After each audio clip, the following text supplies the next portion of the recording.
السلام علیکم رحمۃ اللہ وبرکاتہ۔ ذرا ایک لمحے کے لیے آنکھیں بند کریں، سوچیں وہ دن جب سب ساتھ چھوڑ جائیں گے، آوازیں خاموش ہو جائیں گی، روشنی ختم ہو جائے گی اور انسان ایک ایسی جگہ ہوگا جہاں نہ دوست ہوں گے نہ رشتہ دار، صرف وہ ہوگا اور اس کے اعمال۔ قبر ایک ایسا لفظ جسے سنتے ہی دل لرز جاتا ہے، لیکن کیا آپ جانتے ہیں اسی قبر کو جنت کا باغ بھی بنایا جا سکتا ہے، اور اس کا راز صرف ایک لفظ میں چھپا ہے۔ اکثر لوگ سمجھتے ہیں کہ قبر صرف عذاب کی جگہ ہے، مگر سچ یہ ہے کہ قبر دو طرح کی ہوتی ہے، یا تو جنت کے باغوں میں سے ایک باغ یا جہنم کے گڑھوں میں سے ایک گڑھا۔ سوال یہ ہے، وہ فرق کس چیز سے پڑتا ہے؟ مال، طاقت، شہرت؟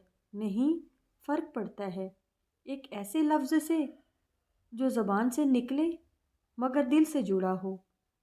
وہ لفظ جو دنیا میں بولا جائے تو فرشتے گواہ بن جائیں گے، اور قبر میں اتارے جائیں تو وہی لفظ روشنی بن جائے۔ لوگ پوچھتے ہیں قبر میں سب سے پہلے کیا پوچھا جاتا ہے؟ نام، پیسہ، حسب و نسب؟ نہیں، وہ سوال پوچھا جاتا ہے جس کا جواب زبان نہیں دل دیتا ہے، اور وہی فیصلہ ہو جاتا ہے کہ قبر تنگ ہوگی یا کشادہ، اندھیری ہوگی یا نور سے بھر جائے گی۔ یہاں ایک راز کی بات سن لیں، قبر میں انسان کے ساتھ صرف تین چیزیں جاتی ہیں، اور سب سے پہلے دو واپس لوٹ آتی ہیں، رشتے لوٹ آتے ہیں، دوست لوٹ آتے ہیں، صرف اعمال رہ جاتے ہیں، اور اعمال میں بھی سب سے زیادہ طاقتور وہ اعمال ہوتا ہے جو زبان سے شروع ہو اور دل میں اتر جائے۔ وہ کون سا لفظ ہے؟ یہ وہ لفظ ہے جو اگر زندگی میں دل سے کہا جائے تو موت کے وقت فرشتے نرمی سے روح نکالتے ہیں۔ یہ وہ لفظ ہے جسے کہتے وقت شیطان پیچھے ہٹ جاتا ہے۔ یہ وہ لفظ ہے جو اگر آخری سانس زبان پر آ جائے تو قسمت بدل جاتی ہے۔ یہ لفظ صرف ایک آواز نہیں، یہ اعلان ہے، یہ گواہی ہے، یہ پہچان ہے۔ یہ لفظ ہے لا الہ الا اللہ۔ لیکن ذرا ٹھہریے، بات یہاں ختم نہیں ہوتی۔ صرف زبان سے کہہ دینا کافی نہیں۔ اگر ایسا ہوتا تو ہر زبان جنت کی ضمانت ہوتی۔ اصل سوال یہ ہے، کیا یہ لفظ آپ کے دل میں اترا ہے؟ جب تنہائی میں گناہ سامنے آتے ہیں تو کیا یہی لفظ آپ کو روک لیتا ہے؟ جب حق اور فائدے میں ٹکراؤ ہو تو کیا یہی لفظ فیصلہ کرواتا ہے؟ جب دل ٹوٹتا ہے تو کیا یہ لفظ سہارا بنتا ہے؟ اگر ہاں تو سن لیں، یہی لفظ قبر کو جنت بنا دیتا ہے۔ ایسے لوگوں کی قبریں تنگ نہیں ہوتی، ان پر فرشتے آتے ہیں، ان کے لیے جنت کی ہوا چلتی ہے، اور ان سے کہا جاتا ہے سو جاؤ، یہ نیند قیامت تک ہے۔ اور اگر یہی لفظ صرف زبان تک محدود ہو، دل تک نہ پہنچے، تو قبر سوال بن جاتی ہے، اندھیرا بن جاتی ہے، اور حسرت بن جاتی ہے۔ آج ہم زندہ ہیں، سانس لے رہے ہیں، زبان ہل رہی ہے، یہی سب سے بڑا موقع ہے، کیونکہ قبر میں جا کر نہ تو توبہ کام آئے گی، نہ حسرت، نہ کاش۔ آج اگر یہ لفظ دل سے اپنا لیں تو کل قبر بھی اپنائیت دکھائے گی۔ ذرا آہستہ ہو جائیں، سانس کو سنیں اور دل سے دنیا کا شور نکال دیں، کیونکہ جو بات ابھی سننے والی ہے وہ زندگی بھی آپ کا پیچھا کرے گی، اور قبر میں بھی۔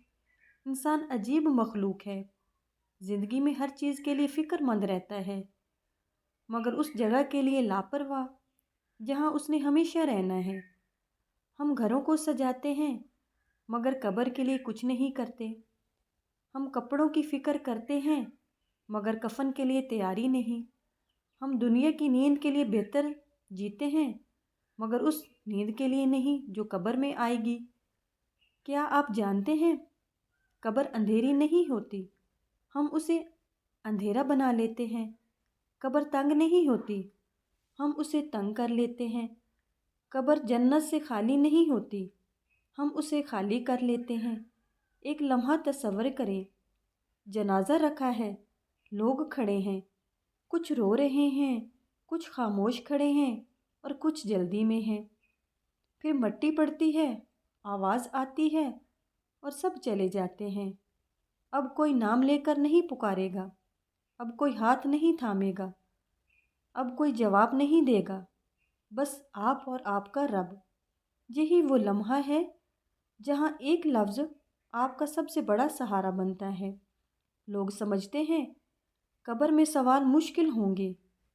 اصل سوال مشکل نہیں، اصل جواب مشکل ہے، کیونکہ جواب وہی دے سکتا ہے جس نے زندگی میں اس لفظ کو صرف کہا نہیں بلکہ جیا ہو۔ وہ لفظ جو دنیا میں کم بولا جائے مگر دل میں گونجتا رہے۔ وہ لفظ جو تنہائی میں اللہ کی یاد بن جائے۔ وہ لفظ جو صرف میں بھی امید پیدا کرے۔ یہ لفظ کاغذ پر لکھنے سے کام نہیں کرتا، یہ دل پر لکھنا پڑتا ہے۔ جب قبر میں فرشتے آتے ہیں تو وہ زبان کی روانی نہیں دیکھتے، وہ دل کی سچائی دیکھتے ہیں۔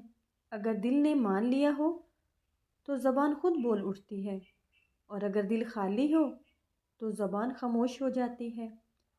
یہی وجہ ہے کہ کچھ قبریں کھل جاتی ہیں اور کچھ بند ہو جاتی ہیں۔ یہی وجہ ہے کہ کچھ قبروں میں نور ہی نور ہوتا ہے اور کچھ میں حسرت ہی حسرت۔ ایک بزرگ فرمایا کرتے تھے، قبر میں سب سے پہلے آپ کا عقیدہ بولا جاتا ہے۔ اگر عقیدہ زندہ ہو تو قبر بھی زندہ ہو جاتی ہے، اور عقیدہ کمزور ہو تو قبر سوال بن جاتی ہے۔ ہم سمجھتے ہیں کہ بڑے بڑے اعمال ہی قبر کو جنت بنا دیتے ہیں، مگر حقیقت یہ ہے کہ سب سے بڑا عمل دل کا عمل ہوتا ہے۔ وہ دل جو گناہوں کے بعد شرمندہ ہو جائے، وہ دل جو ٹوٹ کر اللہ کو پکار دے۔ ایسا دل جب لا الہ الا اللہ کہتا ہے تو قبر بھی جواب دیتی ہے۔ ایسے لوگوں کے بارے میں آتا ہے کہ جب انہیں قبر میں رکھا جاتا ہے تو قبر کہتی ہے، خوش آمدید، میں تم سے محبت کرتی تھی جب تم میری تیاری کر رہے تھے۔ اور کچھ لوگ ایسے ہوتے ہیں جو زندگی میں ہنستے رہے، غفلت میں رہے، اور جب قبر میں گئے تو قبر کہتی ہے، میں تم سے نفرت کرتی تھی، تم نے مجھے بھلا دیا تھا۔ یہ بات سن کر دل کانپ جاتا ہے، مگر یہی باتیں دل بھی بدل دیتی ہیں۔ آج اگر آپ یہ سن رہے ہیں تو یہ بھی ایک رحمت ہے، کیونکہ مرنے کے بعد سننے کا موقع ہوگا نہ سنبھلنے کا۔ اگر یہ الفاظ آپ کے دل میں اتر گیا تو کل قبر آپ کے لیے اجنبی نہیں ہوگی۔ آج اگر یہ لفظ آپ کی سوچ بن گیا تو کل قبر آپ کے لیے قید نہیں ہوگی۔ آج اگر یہ لفظ آپ کا سہارا بن گیا تو کل قبر آپ کی پناہ بن جائے گی۔ آخر میں یہی ایک سوال، جب آپ اکیلے ہوتے ہیں کیا آپ کا دل اللہ کے ساتھ ہوتا ہے؟ اگر ہاں تو انشاءاللہ آپ کی قبر جنت کے باغوں میں سے ایک باغ ہوگی، اور اگر نہیں تو آج اسی لمحے سب سے بہترین وقت ہے، کیونکہ ایک لفظ اگر دل سے نکلے تو قبر کو بھی جنت بنا دیتا ہے۔ اللہ ہمیں اس لفظ کے ساتھ جینا سکھائے، اسی پر مرنا اور اسی کے ساتھ اٹھائے۔ آمین یا رب العالمین۔ السلام علیکم رحمۃ اللہ وبرکاتہ۔